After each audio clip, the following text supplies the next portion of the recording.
Hi there, welcome back to my channel, Stretching with Naama. I have been asked by my Pilates members to do a video of stretches after cycling.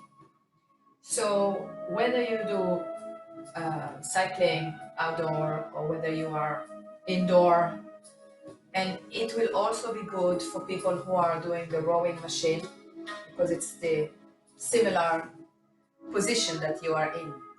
So the first thing for me when someone is doing a lot of cycling, it's the way that you're going to hold yourself on the bicycle or the bike. Most likely it's like that rather than like that. So the first thing that I would want to do is open up the torso and stretch that out. So there is also in my channel a video in details of how to do the stretch that I'm currently doing. If it's the first time that you're doing this stretch, maybe you should look in the individual video first. So, one more thing, if you had any operation in here, and you've got scar tissues, then you have to be very careful and not to stretch your arms to the full. Right, so first thing first, I'm going to stand further away from the chair. And this video is specifically not using a mat, because some people prefer not to use a mat, so this is for non-mat users. So you can have your feet the legs quite open, your feet are turned out, and I am going to stand my back of my legs back. I hinge from the hip and I have my hands on the chair. You may want to take the chair further forward, depending. If you're not used to this stretch, in the beginning your body will be like that, full of tension. Really the idea is to get to the point that you really have a stretch. And you want to feel as if your chest is melting down towards the floor, and at the same time you want to feel that your bum is coming up towards the ceiling. So the bum is towards the ceiling, it's going to stretch your hamstrings, and the chest towards the floor, you're going to stretch everywhere here, and you're going to stretch your torso and really open up your collarbone and everything. You want to be there, you want to breathe in and out. The more you breathe out through your mouth, the more you're going to feel that stretch even more. And then if you bend the right leg, you're going to feel quite of a stretch in your left inner thigh. Up to you how far you want to go with it. The more you bend the knee, the more you're going to feel it. But do it very carefully, don't rush into it. And I'm going to the other side.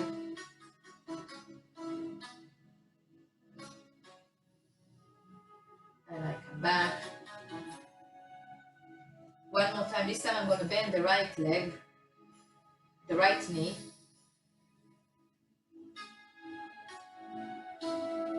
And with the left arm, I'm going to really send the arm further forward and away.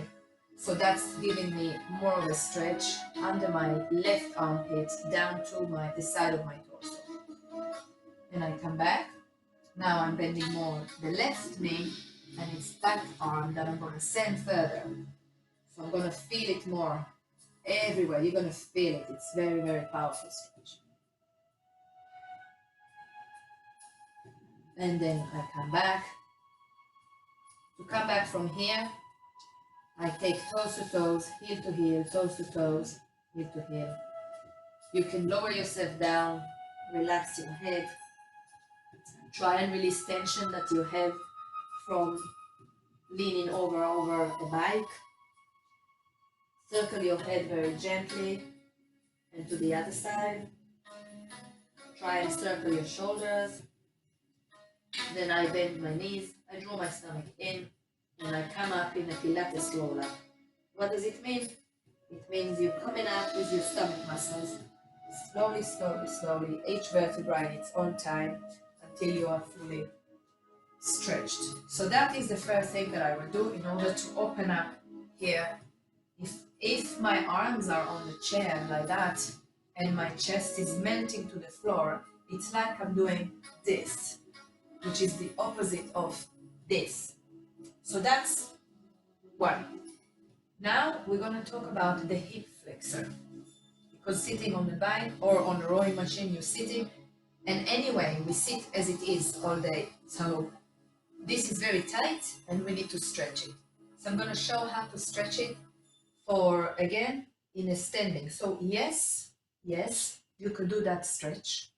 It is in my list of videos, and there is a specific video talking about this stretch, but I want to show a different one because not everyone can grab their foot like this and can actually bend the knee that much. Not everyone can do it.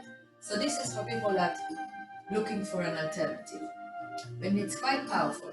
So again, I'm going to use the chair, and I'm going to show you from here. So I'm going to stand away from the chair, and I'm going to take my foot and I'm going to place it on the chair.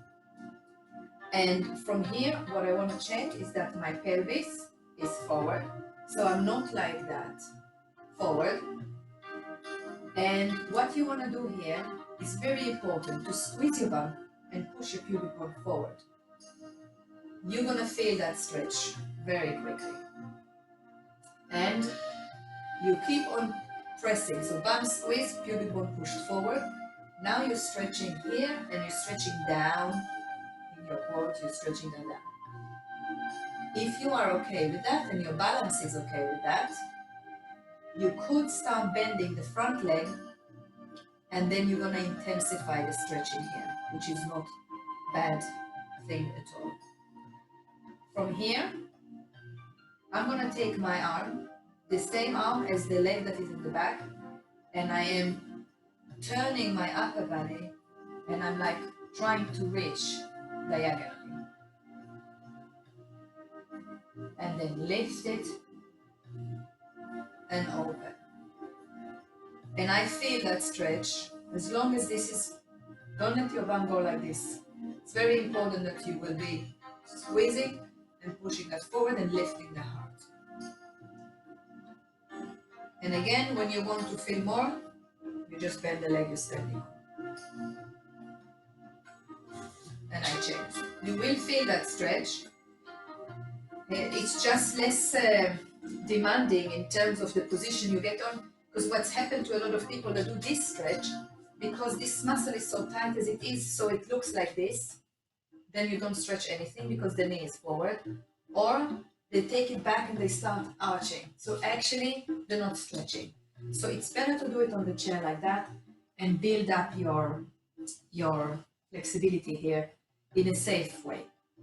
I'm going to do it on the other side. So I will take, so you can see me from the side. So I'm standing further away from the chair. It's best to put a foot on, not like the shin. So I'm just saying, like, if you're really new to these stretches, you could put more of the leg on the chair. You will feel it. I mean, I feel a stretch already. But if you only put the foot, it's a little bit better, because you're also stretching the shin, okay? So, again, I'm standing. I squeeze my bum. Pubic bone forward. Chest is lifted. And I push the pubic bone forward, so that's kind of, I feel that stretch around here. When this is enough for me, I bend the leg that I stand on. Sometimes you may want to take the leg a little bit forward. I bend it now while I keep everything going, and that's intensifying now the stretch going down. I take the same arm as my leg, and I'm going diagonally.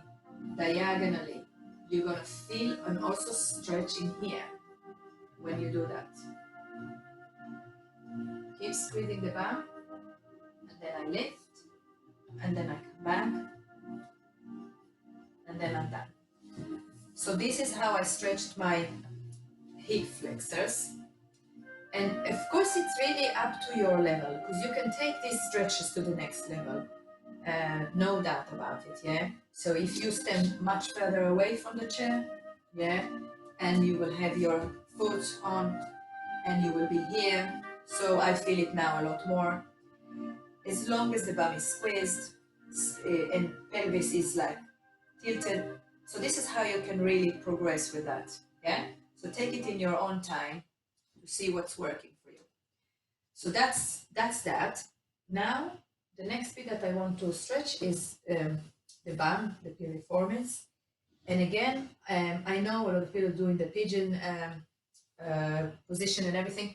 There is a video specifically about that. It's in the stretches for runners that you can see that that I'm doing it over there. But I am going to